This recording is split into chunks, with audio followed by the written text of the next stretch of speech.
बिस्मिल्लाहिर्रहमानिर्रहीम। मार्कुरियास भाइबास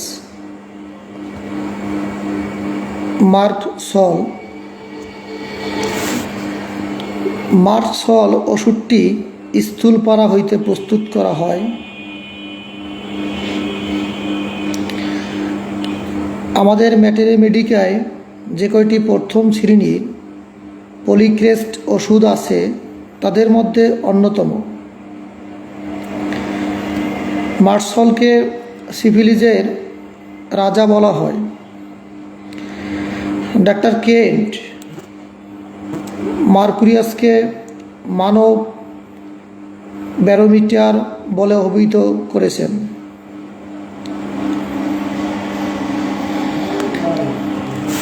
এই মার্কসল এর উৎস খনিজ।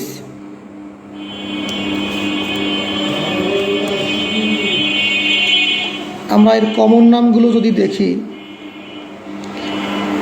Mercury, quicksilver, black oxide of mercury, metallic mercury, এগুলো কমন নাম। মার্কসল ওষুধটি prover, doctor Hahnemann, Frederick Hahnemann, Gross, Hartmann, Rummel, Langhammer. মার্কসলের যদি আমরা কাতরতা দেখি, শীতকাতর ও গরম কাতর, সেকেন্ড গ্রেডের শীতকাতর ও সেকেন্ড গ্রেডের গরম কাতর, কথাটি বলছেন ডাক্তার কেন্ট স্যার। মার্কসলের আমরা মায়োজম দেখলে শরিক, সাইকোটিক, বিশেষ করে সিফিলিটিকে ফার্স্ট গ্রেড, টিউবারকুলারও ফার্স্ট গ্রেড। ওষুধটি আক্রমণ, মার্কসলের আক্রমণ ডান পাশে হতে পারে, বাম পাশে হতে পারে। বিশেষ করে মার্কসল আমরা তরুণ রোগেও প্রয়োগ করি, পুরাতন রোগেও প্রয়োগ করি। মার্কসলে রোগীর গঠন, বিশেষ করে শীর্ণতা দ্বিতীয় গ্রেডের, মেদ প্রবণতা তৃতীয় গ্রেডের, এই কথাটি বলছেন ডাক্তার কেন্ট স্যার। বেশিরভাগ রুগী আমরা ইমেসিয়েশন পাই, মার্শলের মেদ প্রবণতা কম পাই। আমরা যদি মার্শলের জীবের লক্ষণগুলো দেখি, সাদা হয়, কালো, লাল, হলদে, শুষ্কতা, জিভের মানে দাঁতের ছাপযুক্ত, এরপরে কম্পন, থলথলে।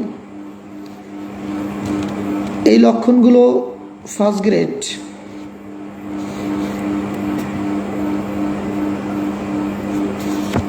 এখন যদি আমরা মার্শলের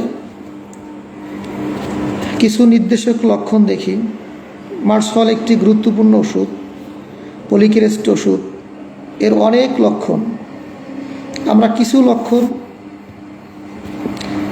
দেখার চেষ্টা করি। প্রথমে যদি আমরা বলি রাতের বৃদ্ধি, মার্শলের রাতে বৃদ্ধি, শয্যার উত্তাপে বৃদ্ধি, গর্ভাবস্থায় বৃদ্ধি। মার্শল রোগী অতিরিক্ত গরম বা অতিরিক্ত ঠান্ডা কোনোটাই সহ্য করতে পারে না। শীতকালে বা বর্ষাকালে ঠান্ডা লাগিয়া তাহার সর্দি কাশি দেখা দেয়, গ্ল্যান্ডগুলোই ফুলিয়া ওঠে, গ্ল্যান্ডগুলো ফুলে যায় আর কি। দুর্বলতা এত বেশি যে অঙ্গ প্রত্যঙ্গ কাঁপিতে থাকে, বিশেষ করে জিহ্বা কাঁপিতে থাকে।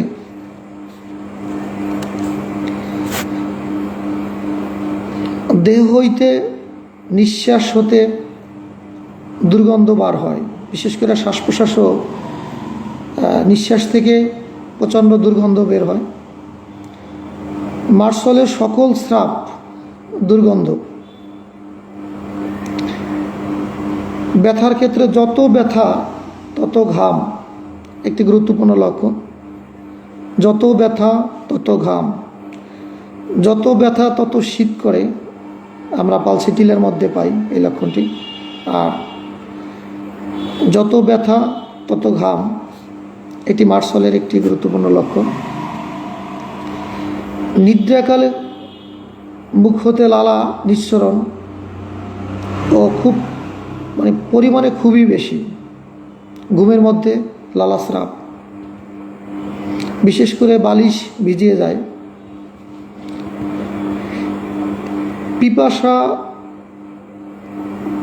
পিপাসা খুব বেশি থাকে।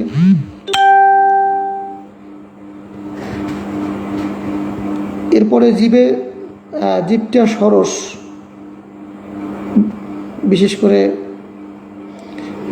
ময়েস্ট। এরপরে পুরু থাকে ও দাঁতের ছাপযুক্ত।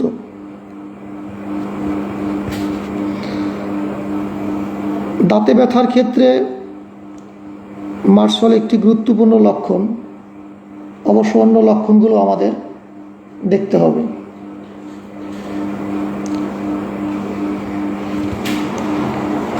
মুখে ক্রমাগত থুতু জমিতে থাকে এবং উত্তাপে উপশম হইলে মার্শল কখন খুব ভালো কাজ করে। আমার ওয়াইফের চোখের মাথা এই জায়গা দিয়ে কি হয়েছে ট্যালেন্টার কয় না ওইটি হয়েছে, ঠিক আছে। কষ্ট হবে না, লাইভ ক্লাস নিতেছে। বিশেষ করে মুখে ভীষণ দুর্গন্ধ। মার্শলের একটি গুরুত্বপূর্ণ লক্ষণ, দক্ষিণ পাশে চাপিয়ে শুতে পারে না। পুজের উপর মার্শলের ক্ষমতা প্রায় খুবই কার্যকর একটি ওষুধ মার্শল। তবে পুজ হয়নি বা হবে এরকম অবস্থা হলো মার্শল একটি গুরুত্বপূর্ণ ওষুধ। ঘা বা ক্ষত, ঘাড় কোনো ক্ষতর ক্ষেত্র মার্শল একটি গুরুত্বপূর্ণ, যেখানে ক্ষতর পরে পুজ হওয়ার প্রবণতা আছে।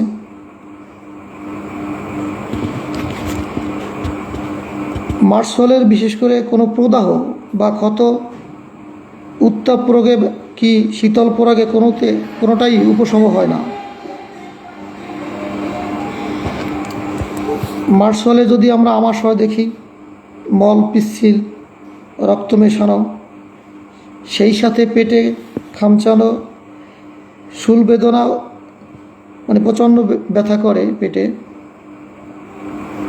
মলত্যাগের সময় ও পরে প্রচণ্ড কোথানি, মানে খুব চাপ দিতে হয়।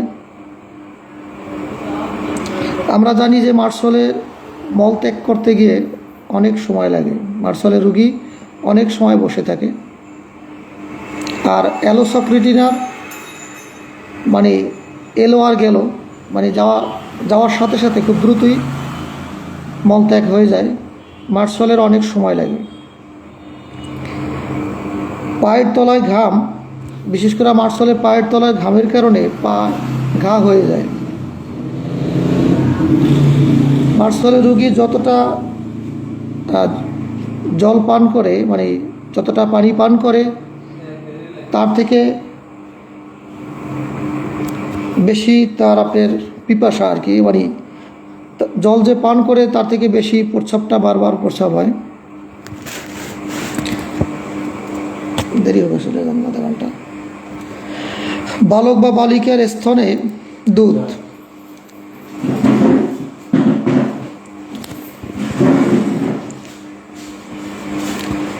স্ত্রীলোকের ঋতুকালে প্রায়ই যোনির মধ্যে ফোড়া এবং স্থানে দুধ দেখা যায়। বিশেষ করে স্ত্রীলোকের যদি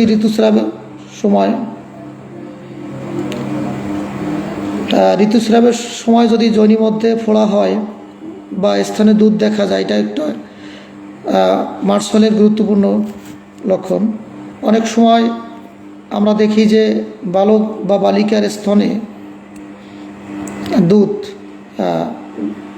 দেখা যায়, সেই ক্ষেত্রে আমাদের মার্শল একটি গুরুত্বপূর্ণ। খাদ্যের স্বাদ বা গন্ধের অভাব,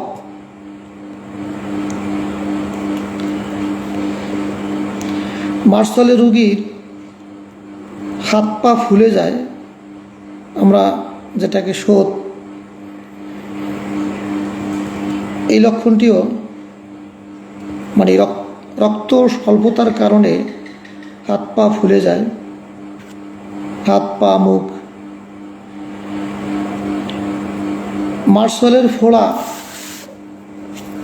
বিশেষ করে ঠান্ডা থাকে, যদি আমরা ফোড়ার স্থানটা খুব উত্তাপ পাই, লাল দেখা যায়, এই ক্ষেত্রে কিন্তু বেলেডোনা খুব চমৎকার। আর মার্শলের ফোড়াটা খুব ঠান্ডা থাকে, মার্শলের ফোড়াকে ঠান্ডা ফোড়া আখ্যা দেওয়া হয়।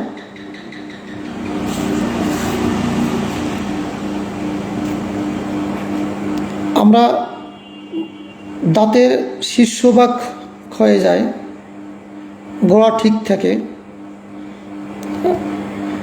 বিশেষ করে গোড়ার সমস্যা হলে আমরা থুজা, এরপরে কিরোজেট, এই ওষুধগুলো আমরা ভাবতে পারি। আর দাঁতের উপরে শীর্ষভাগ যদি ক্ষয়ে যায়, এই ক্ষেত্রে মার্শল আমাদের মনে রাখতে হবে। মলত্যাগের পরে শীত বোধ, মানে শীত করে মলত্যাগের পরে।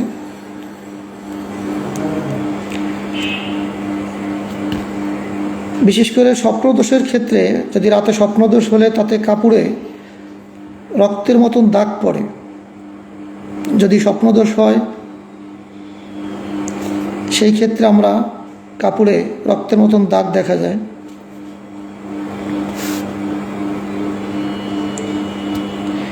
মাথায় চুল পড়ে যায়, বিশেষ করে চুল পড়া টাক হয়ে যায় বা খুবই চুল পড়ে, এই ক্ষেত্রে আমাদের মার্শলের আমরা মনে করতে পারি। কাশি, শুকনো কাশি, আমরা শুকনো কাশির ক্ষেত্রে ব্রায়ো নিয়ে চিন্তা করতে পারি। অন্য লক্ষণগুলো অবশ্য দেখতে হবে, শুধু একটি লক্ষণের উপরই আমরা একটি ওষুধ দিতে পারি না। এরপরে কাশিতে গলায় তীব্র যন্ত্রণা হয়, বিশেষ করে রাতের বেলা কাশিটা বাড়ে, বিছানার গরমে বাড়ে। কাশি দিনের বেলাও থাকে অল্প, কিন্তু রাত্রেবেলা বেশি হয় বা বিছানার গরমে বাড়ে। এই ক্ষেত্রে আমরা একবার মার্সল ভাবতে পারি। রাতে বৃদ্ধি বা বিছানায় গেলেই কাশি বাড়ে, ল্যাকিসিসের মধ্যে আমরা লক্ষণগুলো পাই। তো আমরা অন্যান্য লক্ষণগুলো দেখে নেব।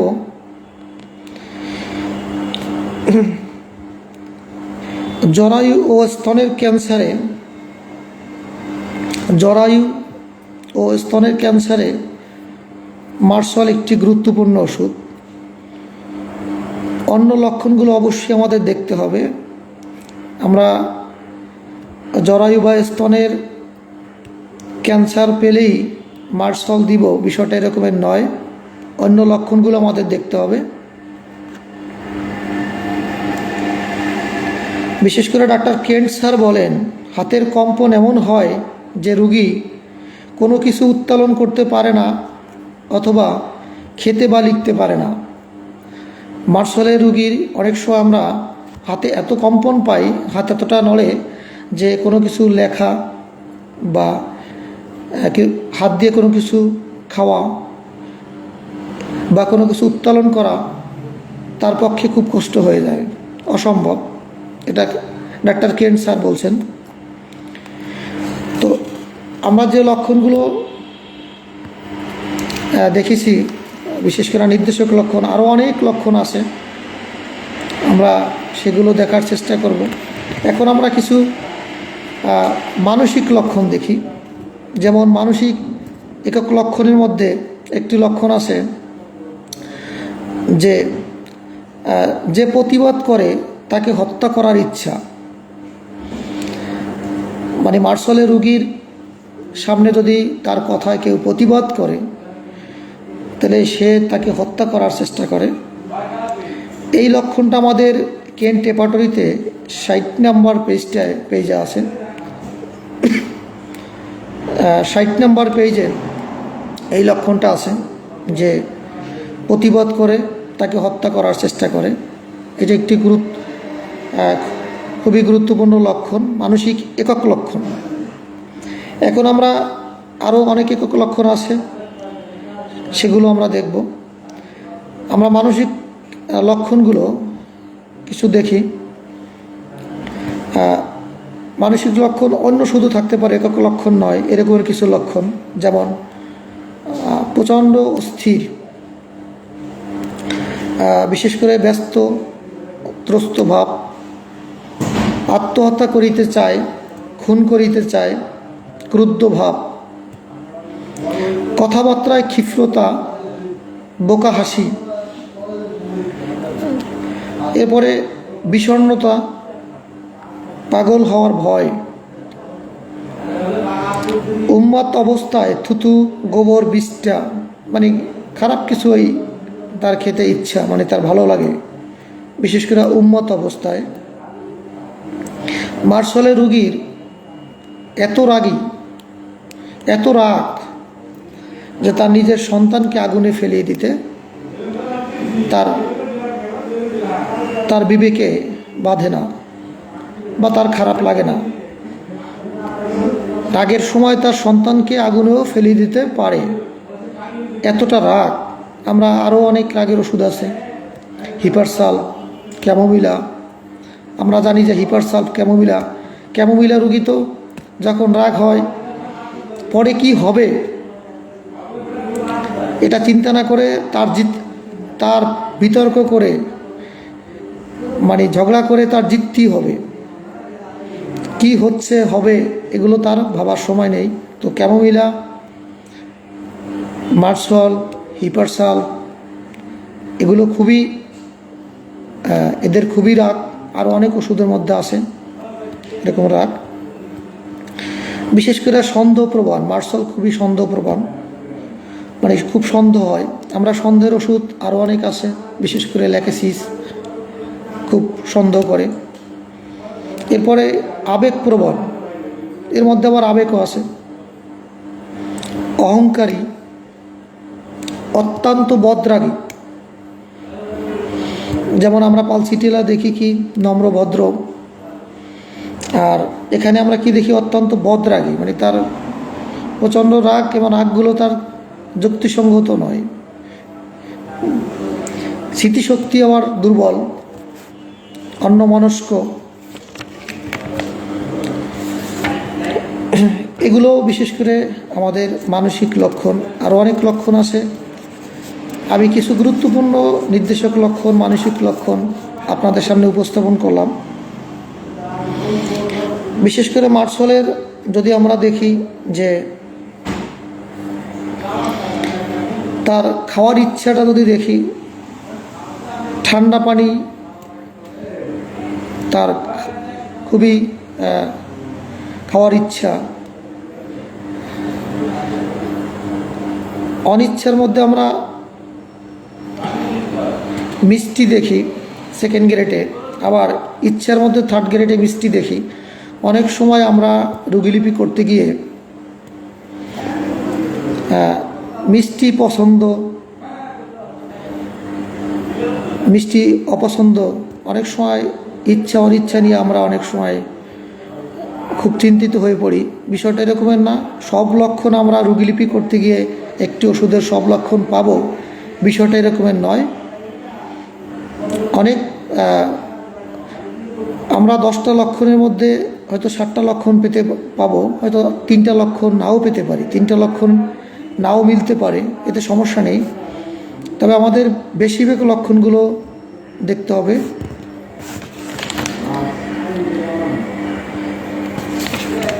মার্শালের যদি আমরা বিশেষ করে একটু বৃদ্ধিটা দেখি, রাসবৃদ্ধি একটি গুরুত্বপূর্ণ ওষুধের ক্ষেত্রে। রোগীলিপির সময় রাসবৃদ্ধি খুবই গুরুত্বপূর্ণ। যেমন রাত্রেবেলা বৃদ্ধি, এটা যখনই আমরা শুনি তখন মার্শাল, ল্যাকেসিস, সালফার বা আরও ওষুধ আছে, এগুলো কিন্তু আমাদের মাথায় আসে। তো রাস্টক্স, যেমন আমরা জানি রাস্টক্সের রোগী দিনের বেলা খুব ভালো থাকে, বিশেষ করে যখন রৌদ্র ওঠে তখন কিন্তু তার খুব ভালো লাগে। রৌদ্র যখন একেবারে চলে যায় বা যখন সন্ধ্যা ঘনিয়ে আসে, যত রাত গভীর হবে ঠিক তত তার যন্ত্রণা বেড়ে যায়। দিনের বেলায় রাস্টক্সের রোগী ভালো থাকে। তো আমরা যখন রাত্রের কথা শুনি তখন এই রাত্রের ওষুধগুলো আমাদের মাথায় আমরা মনে করার চেষ্টা করব। যেমন এই মার্শাল রাত্রে বৃদ্ধি, বিশেষ করে ঠান্ডা ও গরমে, ঠান্ডাও বৃদ্ধি, গরমে বৃদ্ধি। আমরা জানি যে কাতরতার ক্ষেত্রে সে শীত সহ্য করতে পারে না, আবার গরমও সহ্য করতে পারে না। তার ঘামে প্রচণ্ড বাড়ে। এরপরে গরম খাবার খেতে পারে না, গরম খাবারও তার বাড়ে। আমরা জানি যে গরম খাবার পছন্দ করে লাইকোপোডিয়াম, সিলিডিয়াম মেজাজ। লাইকোপোডিয়াম গরম খাবার পছন্দ করে, পালসিটিলা, ফসফরাস ঠান্ডা খাবার পছন্দ করে। ঠিক মার্শাল গরম খাবার খেলে তার সমস্যা হয়, গরম খাবার খেতে পারে না, গরম পানিও খেতে পারে না। গরম ঘরেও তার সমস্যাটা বাড়ে, কষ্ট হয় তার। ডান দিকে চেপে শুইতে পারে না, ডান দিকে সে ডান কাতে ঘুমাইলে তার সমস্যাগুলো বেড়ে যায়। যদি আমরা উপশম দেখি, মানে হ্রাস দেখি, তার ভালো লাগে, সেই ক্ষেত্রে বিশ্রামে তার খুব ভালো লাগে। বিশ্রামে ভালো লাগে, আমরা জানি যে ব্রায়োনিয়াল বাম, সে একেবারে চুপ করে যদি থাকে তার খুব ভালো লাগে। সামান্য নড়াচড়ায় আমরা জানি যে ব্রায়োনিয়া, এটা তার কষ্ট বেড়ে যায়। তো আমরা আজকে মার্শালের নির্দেশক লক্ষণ বিশেষ করে কিছু মানসিক লক্ষণ, আমরা কিছু লক্ষণ দেখার চেষ্টা করছি। এটি একটি গুরুত্বপূর্ণ ওষুধ, অ্যান্টিসিফিলিটিকের রাজা। হ্যাঁ, এই গুরুত্বপূর্ণ ওষুধগুলো আমরা পরবর্তীতে আবার আলোচনা করব ইনশাল্লাহ। তো আজ যেটুকু আলোচনা করলাম এর মধ্যে এই আলোচনার মধ্যে যদি কোনো ভুল ত্রুটি হয় আপনারা ক্ষমা সুন্দর দৃষ্টিতে দেখবেন। আর সর্বোপরি কথা, আমাদের এই গ্রুপে আমাদের সকলের শ্রদ্ধেয় গুরুজি আছেন, ডাক্তার রবীন বর্মন স্যার আছেন এই গ্রুপে। তিনি হয়তো ব্যস্ততার মাঝেও আমাদের আলোচনা সুযোগ পেলে দেখেন। আমি তার কাছে প্রত্যাশা করি আমার ভুল ত্রুটি হলে তিনি আমাকে পরামর্শ দিবেন। আমাদের আরও অনেক সিনিয়র স্যার আছেন, ডাক্তার রুহুল আমিন স্যার আছেন, আরও এরকম অনেক সিনিয়র স্যার আছেন। তাদের সকলের কাছে আমার প্রত্যাশা তারা আমাকে পরামর্শ দিবেন। আজ আমি মার্সলে যেটুকু আলোচনা করলাম আবার ইনশাল্লাহ আলোচনা করব। আপনাদের সকলের সুস্বাস্থ্য কামনা করি। আবার দেখা হবে। আল্লাহ হাফেজ।